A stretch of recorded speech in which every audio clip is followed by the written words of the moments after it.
Litong-lito na itong si Gina sa maaaring desisyon na dahil mapapahamak rin naman ang kanyang ama na si Roberto kung hindi agad magdidesisyon itong si Gina. At gusto muna niyang mag-isip ng mabuti dahil alam ni Gina at nararamdaman niya na may ibang binabalak itong si Bitsy para sa kanya. Dahil nararamdaman ni Gina na sa oras na magising ang kanyang ama ay magiging dismayado ito kung bakit ibinigay ni Gina kay Bitsy ang supermarket at sigurado na magagalit dito itong si Roberto. Ngunit hindi magtatagal ay lalabas pa rin ang katotohanan na hindi nga naman magiging mabuti at mabait itong si Bitsy, lalo pa at lalabas pa rin ang kanyang totoong kulay. Ngunit bigla namang napaisip itong si Gina at nalagay sa kanyang isipan na kailangan niyang maglagay ng CCTV nang sa ganon ay matrap niya itong si Bitsy at si Susan. O hindi kaya maglalagay si Gina ng isang bagay para marinig niya ang pinag-uusapan ni Bitsy at ni Susan nang sa ganon ay marinig niya ang kalokohan ng dalawa at hindi nga alam ni Gina kung ano talaga ang pinaplano ng mag-ina. Ngunit isa lang ang alam ni Gina na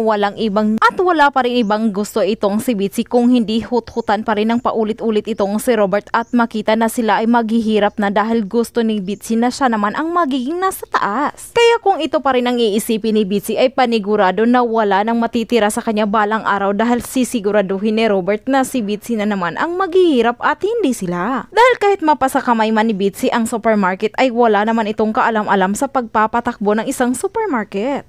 At mag-iiba pa rin ang ihip ng hangin dahil ang kapalaran pa rin ang gagawa ng paraan para masiwalat ang baho ni Bitsy. Ngunit sadyang napakabuting taong naman talaga ni Bitsy, ngunit sadyang naimpluwensyahan lang siya ng kanyang ina na walang ibang kagustuhan kung hindi kayamanan nila Roberto. Samantala naisip rin naman ni Gerald na para tulungan itong si Gina ay gagawa ng paraan itong si Gerald upang siya mismo ang magbibisto kay Bitsy. Kaya balang araw ay magsisikap itong si Gerald at si Gina para masiwalat nga naman ang kalokohan nila Bitsy at ni Susan at sigurado na magmamakaawa na naman itong si Bitsy. Ngunit kung dumating man ang araw na ito ay hindi napapatawarin ni Gina ang mga taong nagkasala sa kanyang ama na si Robert. At dito na po nagtatapos ang ating My Father's Wife. Thank you for watching.